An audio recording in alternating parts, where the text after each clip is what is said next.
Login accepted.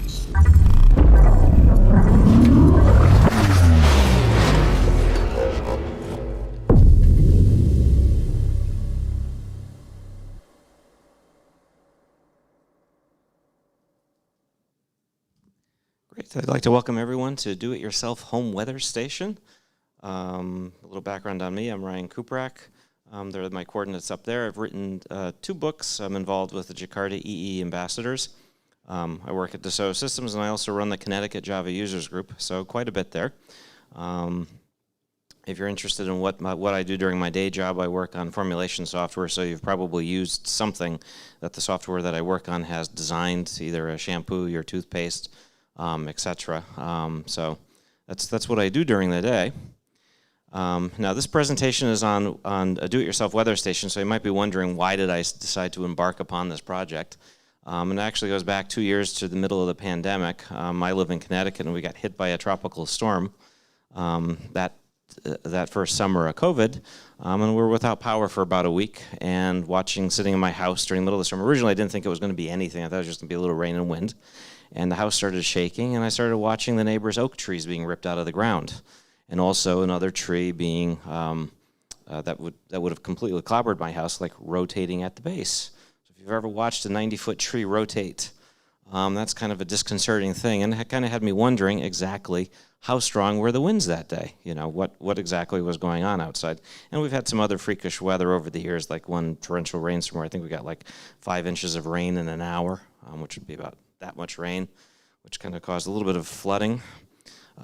Also, I do sailing during the summer, so I'm kind of always used to looking at the weather. So I'm constantly looking up at the sky, looking out there. When you're out there sailing on a boat, you're constantly looking for wind lines, trying to figure out which side of the course is better, the one that actually has the wind, and also making sure that you don't end up in kind of a predicament, because the weather can change fast. It's actually surprising how localized weather can be. So, a quarter of a mile ahead, they can be getting different winds and different weather than we are, and it's kind of fascinating sometimes to see that, and sometimes a little scary when you start seeing all the boats start spinning up ahead, noticing that something's happening and something's coming your way. So I've had a long interest in weather. There is an emphasis, at least in the United States, on capturing weather data. So the U.S. National Weather Service actually encourages people and has the ability to handle data upload. So they actually are looking for citizens to report the weather. There's a weather site back in the States called Weather Underground that also takes reports. So when I look up my local area, there's actually somebody near me that's actually already reporting weather. So they have requirements, they have guidelines as to how to do it. So it's actually very interesting, and if you're involved with the war next door in Ukraine, weather is also very important in situations like that as well, knowing what's actually going on. Now, if you're interested in weather and want to get data out of it, I highly advise you to buy an off-the-shelf weather station, because they're much cheaper, and it won't take you 2 years to get it actually up and running. Because this is I've spent many times over what these actually cost. I've got some of the extra hardware up here if you're kind of curious. The surplus stuff that didn't actually quite work out the way that I thought it would, or didn't hook up the way that it would. Because you build something, you think you get it working, then you find out that, oops, it doesn't quite work that way. So these are much cheaper than the amount that I spent to get there. With this presentation, if you decide to go off and build something yourself, just realize if you pick things that are different from me, then you're going to run into different problems. And it can be very infuriating at times. Working on software and computers is very predictable. You know exactly when you run something what you're going to get. Also, when you run something doesn't work. The joke about software developers is you try running it again.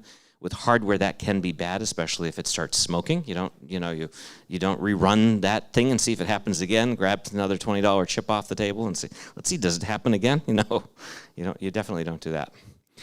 So the objective was to build a weather station to capture local conditions and upload it to the cloud. Part of that was because, assuming that my house, so I'd have it archived and so I could access it from my phone. So if I'm out on the boat, because we're the boat that former coworker that I crew on with, the weather at my house is often ahead. It's to the west, and we're sailing to the east. So whatever's happening up there is going to be happening down there in a little bit. So the assumption with this presentation that you're already an expert or know Java and you might know C++ or Python.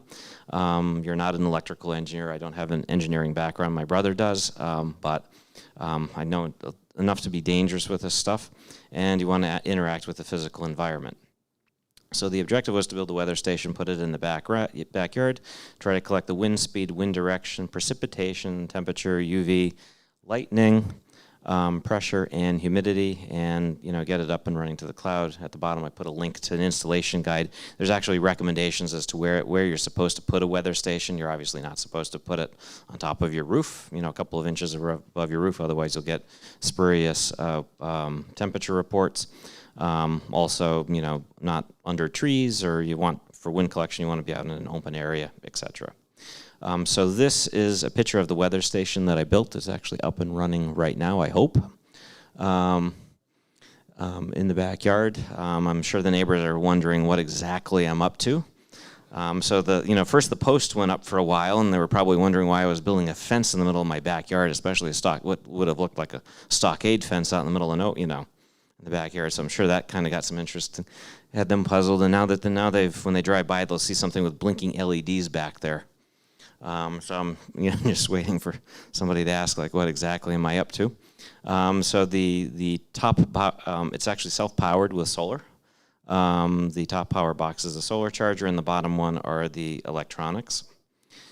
So if you're going to embark on this endeavor, you will need some tools. Obviously a soldering iron, a magnifier to actually see things, and to try to figure out where you screwed up the soldering joints, because that usually doesn't go too well. And also you want to practice that before you try doing it on something expensive. Solder and flux, also your standard collection of wire strippers and pliers, etc., and screwdrivers.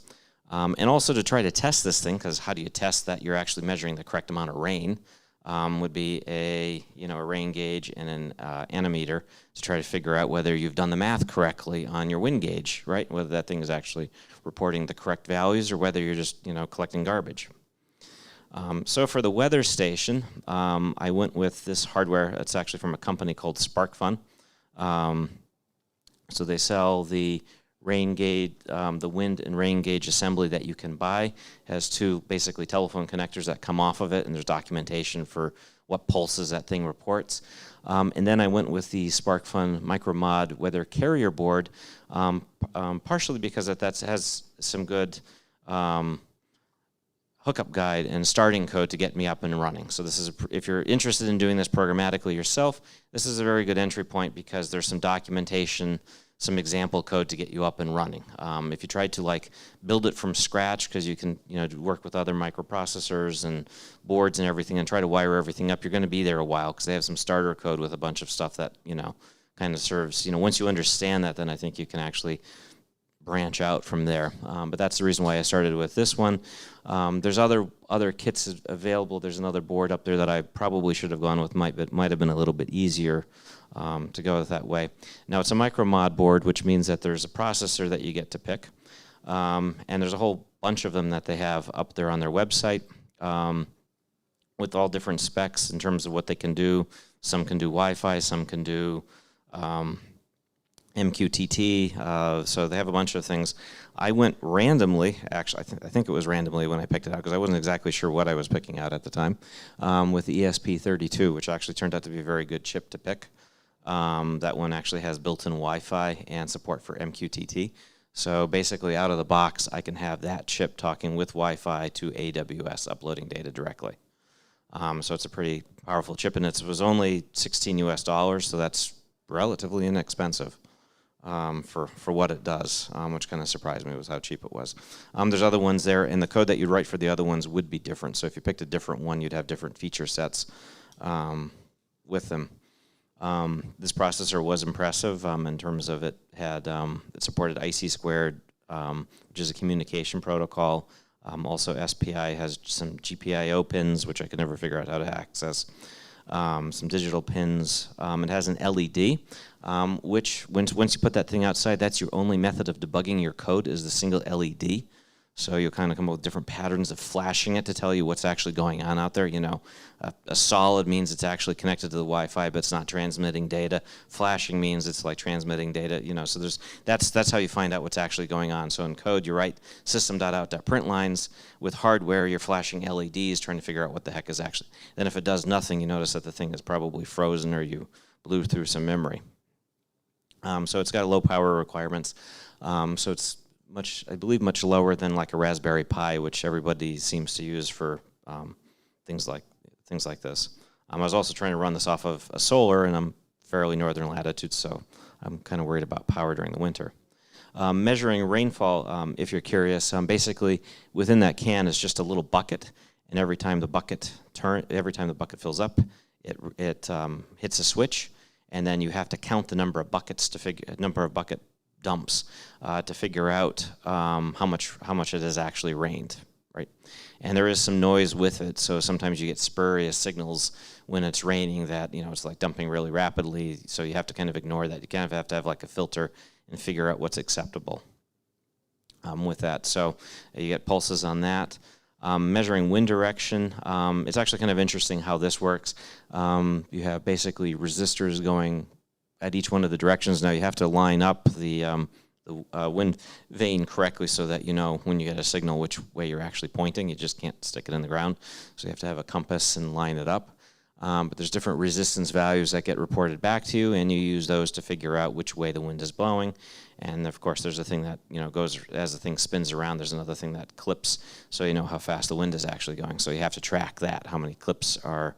I think it's a wind speed of 2.4 kilometers causes the switch to close once per second. So you have to kind of like work for the math of that. What's nice, and going back to the reason why I picked this chip, was the sample code has the math all worked out for you. Right, so somebody else has figured this out, so you're not trying to write the code and debug noise and come up with figuring out how to calculate what the wind speeds actually were. The carrier board itself has an SD card on it, so that you can actually archive data on that. So I kind of started off that way first, saving data to a local SD card on it. The processor goes in there. It took me the longest time to figure out after the first time that I loaded the code that you have to press the boot button when you're flashing it with another copy of the code, because I thought I'd killed the board, and then I didn't realize I had to hold the boot. Every time I had to load new code onto the board, I have to hold the boot button down. There's a battery charge circuit as well. There is, SparkFun has something called I think it's QuickC, I don't know how to pronounce it, QWIIC connector. This is for IC2. They have basically a standard connector for IC2 devices that they sell, so it makes it easy to say, plug in a LCD display so you can see, what values you're getting, so you can write to that as well. So it makes it really easy so that you don't have to do as much soldering and as screwing up things as much with that. That's just a quickie thing. They have a whole ecosystem of that, which makes it kind of easy. There's a temperature, pressure, and humidity sensor. Now, I actually did purchase a separate temperature sensor because this thing was always 10 to 15 degrees warmer, because I think it was picking up the heat of the board. So it was always warmer than it should be. I have got a separate one, that IC2 one, that actually reports the temperature. And each one of the things they have, since it's SparkFun, they have header files so that you can easily read the data off of it, so you don't have to write some of the low-level code for that. The same thing, there's a UV sensor. Now, I have it in a plastic box, so I don't know how accurate. I haven't actually compared the numbers yet to see how accurate the UV numbers are. It gives you 3 different numbers. It gives you the UVA, UVB, and the index that they report in the weather. Of course, the thing is in kind of the shade depending on in the afternoon, so I don't think it's too accurate. There's also a lightning detector, which I'll touch upon later, which detects lightning and will tell you how far away the lightning storm is. So I've yet to have a lightning storm that's come through where I've had the thing up and fully functional, so I don't know how well that works yet. The wind and rain connectors plug in nicely into those 2 connectors on that. And then there are some solder joints, some pin through-hole pin headers, so you can solder things on for the SPI bus and also UART 1 and 2. Okay, and for powering this thing, I went with a 12-volt battery off of Amazon, relatively inexpensive, and also the solar battery charger, which came with the thing. So it was actually really easy to set this part of it up to do something that's running in the backyard. For the enclosures, when I initially started this project, I wasn't exactly sure how I was going to protect it from the weather. Nothing up on the SparkFun site or any of the things that I read give any advice. Up on Amazon, I just discovered waterproof electrical enclosures. Some of them I went with the ones with the the plastic on the front end so I could see in. They've got a really nice board on the back that unscrews that you can then use standoffs to screw your board to it, so it makes it really easy to attach stuff in there. And you need, of course, the drill to get that. And I got 2 different size boxes, but you need these little things here, which you drill a hole in the box, and then you put those in. And those are how you seal up the cable chases, the cables that are coming in, so you don't have water coming in with them. So it took me a little while to figure out what these are called and how to find them. They're relatively inexpensive. But now I have a ton of them for other projects. So I've got probably 50 of them, so I don't know what I'm going to do with them now. Coding for this is relatively easy. I use the Arduino IDE for this. You can use VS Code. I just went with this because a lot of the tutorials are coded up this way, so it's fairly simple. The processor that I went with, of course, was the ESP32, so that's coded in C++. It depends upon multiple libraries, so luckily SparkFun provides like a board definition, which makes it easy. One of the challenges that I ran into, although I use a Mac, I never got it to run on the Mac, and I spent hours trying to figure out these esoteric compiler errors that I was getting, and that was on my older Intel Mac laptop before the cat bit the screen. So I never got that to work. So going in there, so the first thing you have to do when setting up this board, which is not necessarily obvious, is that you have to punch in the SparkFun website. GitHub, there's a board definition that you punch into the settings thing, and then you can select the board, go through Board Manager, and you can easily select the SparkFun ESP32 boards, which tells the thing how to compile and download code for it. So it's relatively straightforward once you have that, and then you just go in and you select, that you're working with the SparkFun ESP micromod board, and there's a bunch of constants that will then be defined, so you'll have direct access to like the pins and everything like that. So it'll know how to download the code to the box, to the processor.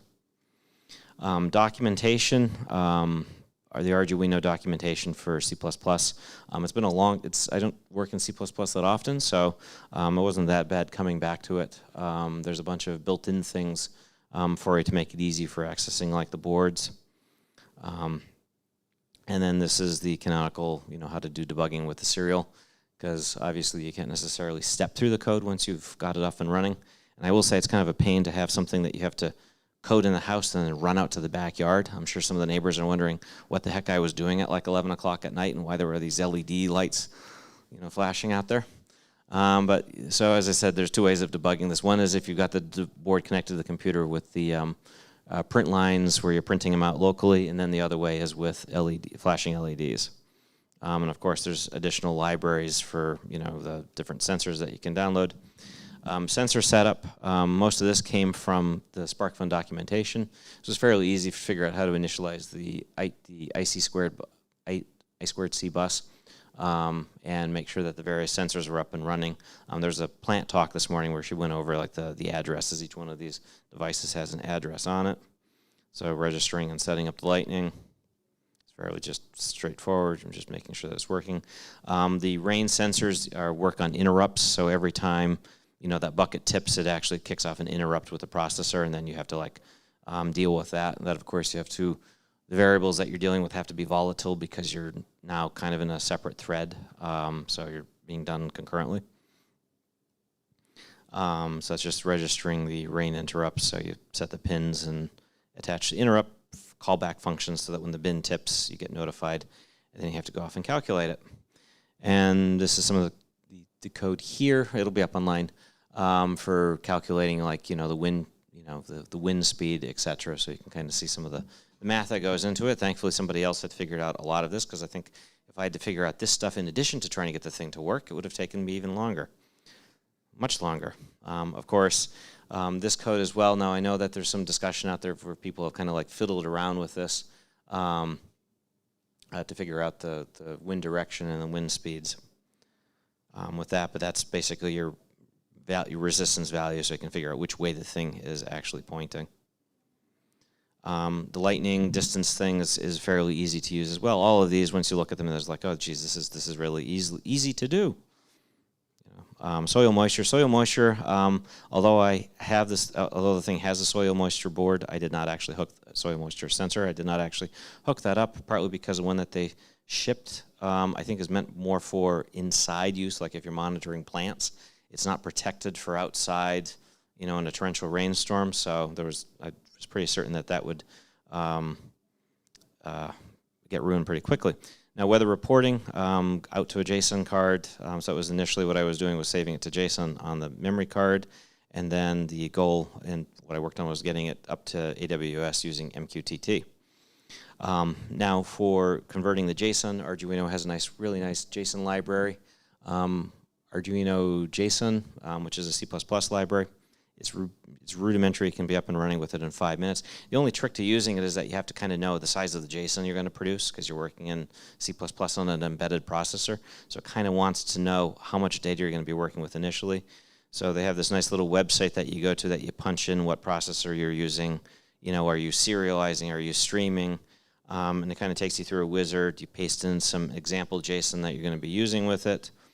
And then it tells you what the recommended settings are to pass in when you initialize the JSON objects.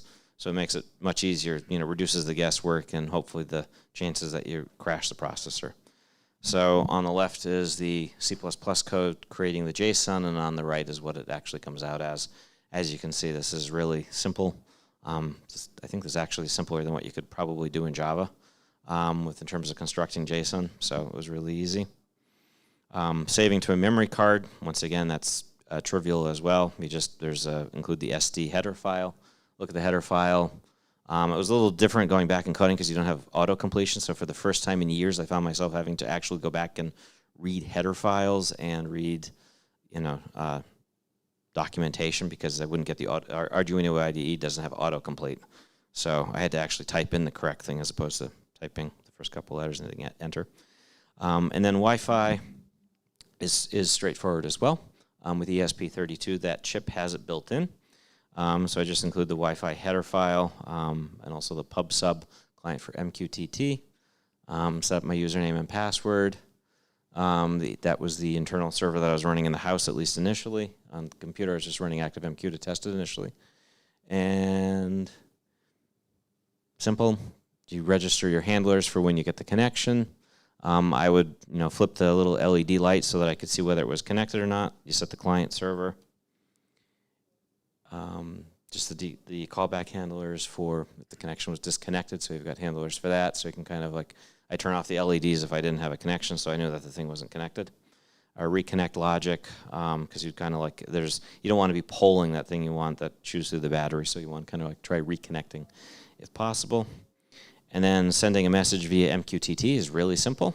You just do, publish the topic that you're sending it to and the JSON object that was created previously, and you've got your JSON code going up to the cloud, up to MQTT.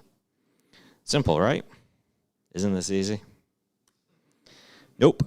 Turns out that although my phone can pick up the Wi-Fi signal in the backyard, the ESP32 couldn't. So although I had 2 bars on my cell phone, I couldn't get the thing. So I did all this coding. I'm all excited. I got this thing up and running. I'm finally going to get some data out of it. Nope, it wouldn't be that simple.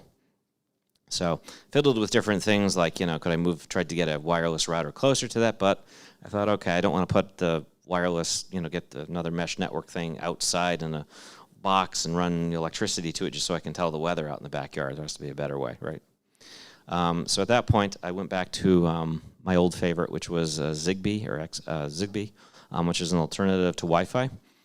This is a wireless standard 802.15.4. It's for low bandwidth. It really is light in terms of battery use, so it doesn't consume that much battery.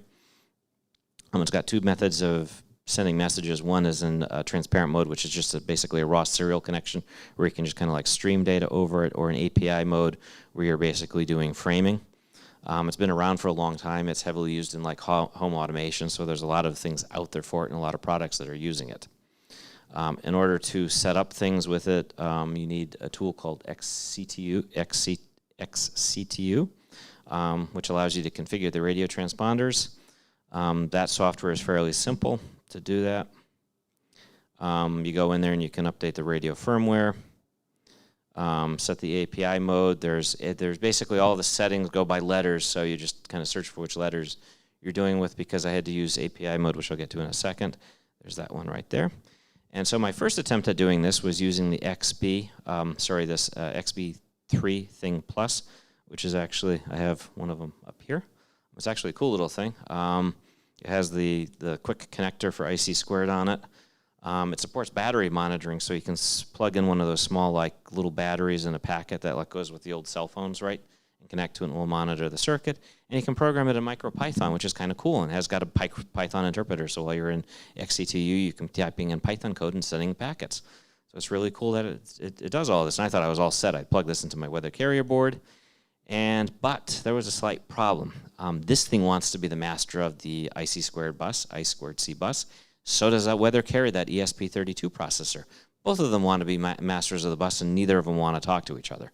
Now, there's supposedly a way of getting it to work, but, that was beyond my technical skills. So, back to the drawing board, and out $120 in sensors that I bought for it. Ended up pulling out some old XBs that I had from the past, and wiring those directly up to the board. It took a while to figure out how to do this for various reasons, but I have the pinouts there. So I was managed to connect them up. It took a while to figure out which pins that I had to do that, and the hardest part was figuring out how to write the code to actually talk to it, because that required reading the documentation for the schematics. There's a reason why they provide the schematics for you, so that you can check the pinouts. And eventually I figured out that 16 and 17 are over there, and that's how I get those numbers. And of course, I had things reversed initially, so I had to try, you try the code 16, then switch them around to get that. Now the other problem, the challenge with this was that as soon as I started doing this, for reasons I do not understand, the lightning detector would not work. Right? Or I should say, if I enabled the lightning detector, my radio would stop working. So right now I do not have a working lightning detector, because if I try turning that on, the radio, when I try to talk over UART, the radio just says, nah, I'm not talking to you. So that's the joys of hardware. So sending the data is fairly simple. There's an XB library. Once you know how to set it up with the hardware serial object, that's the key thing right there. Now there's the hardware serial and there's the software serial. The hardware serial one is the one that you want. The software serial will end you up with nothing in frustration, because you won't be able to figure out whether it was your soldering connections or it was the object is configured wrong. That's the thing, is that you don't know sometimes whether your bug is your code or your soldering or your wiring. So one of those three things are wrong. So it ends up spending hours trying to figure that out. So, and the other little tricky part was I discovered that although the Java side of the house required, because then I needed something to read the data on the other side, required using API mode, so I couldn't use the transparent streaming mode. So the packets that I could send across are 256 bytes. But for some strange reason, every time I went over 100 bytes, the darn radio stopped working.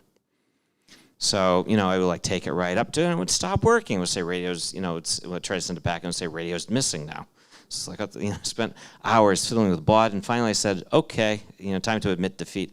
I'm just going to send each one of the parameters over separately, and the guy on the other end will have to track them. So these little things that you don't have to deal with in software every day, where you send a message and it's like, nah, I'm just not, not going to send the message. So I'm sure there's something in there that, something was not talking fast enough, or there's some idiosyncrasy there that I just don't know. So that's how I got the data off the thing. Then on the other side, because now I could no longer talk to the cloud, that's where the Raspberry Pi and an XB came in. I connected an XB to a Raspberry Pi to read the data off of it.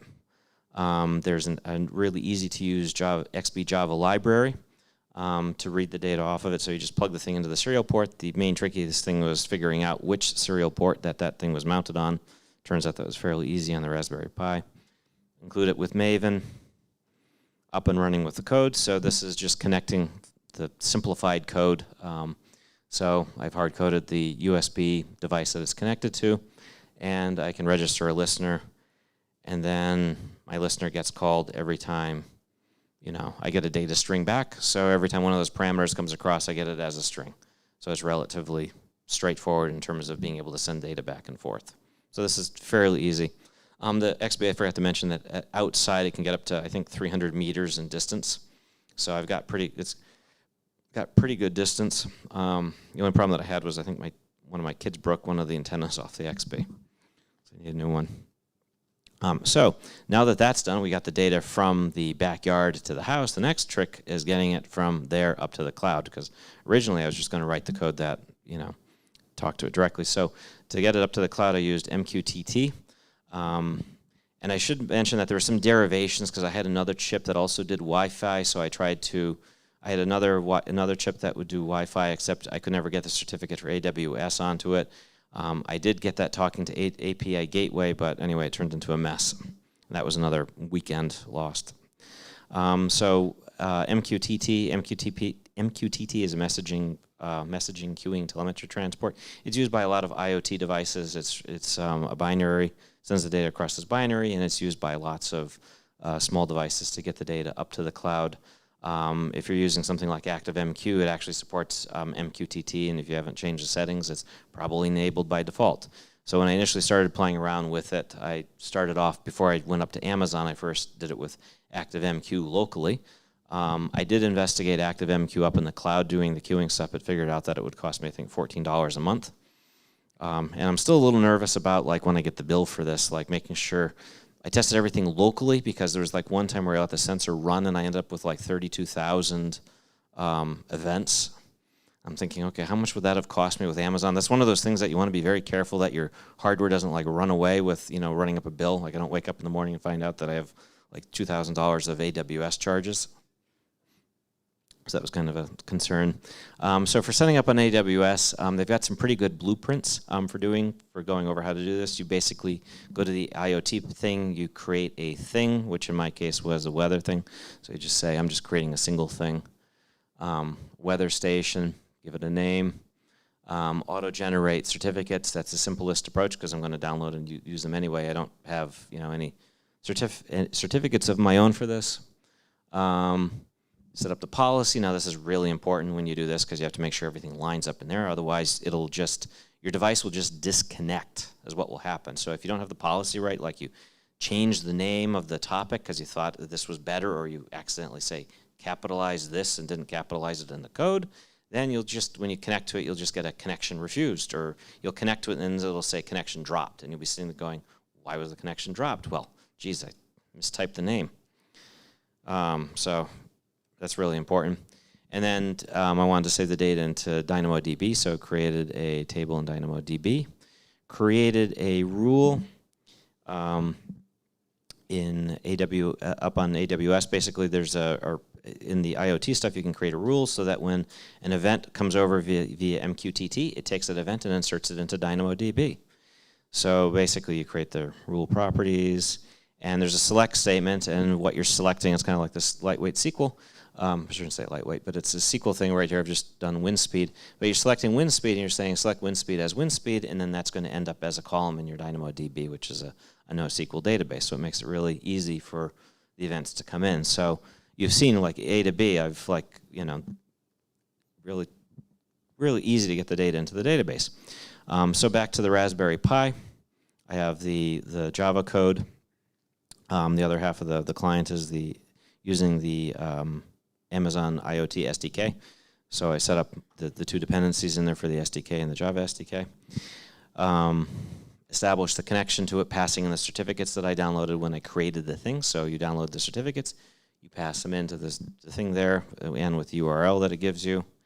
And then you just send your JSON up to the cloud, and voila, you've gone from the weather station in the backyard to the base station, up to the cloud, and inserted it into a database. And so hopefully by next year I'll have the app that will allow me to see the data done, so I can actually, get that aspect of it done. But when you're doing everything yourself, it takes a little bit of time.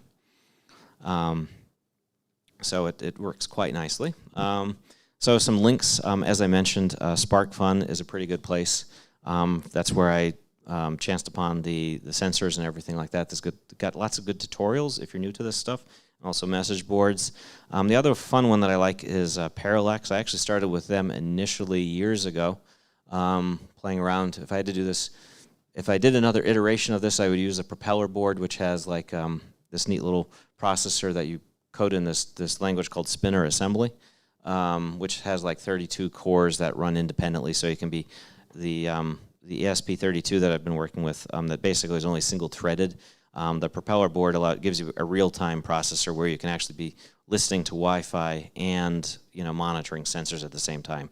Because with the code there, if it's sending data, I'm not monitoring something. So that's where the propeller comes in really nice.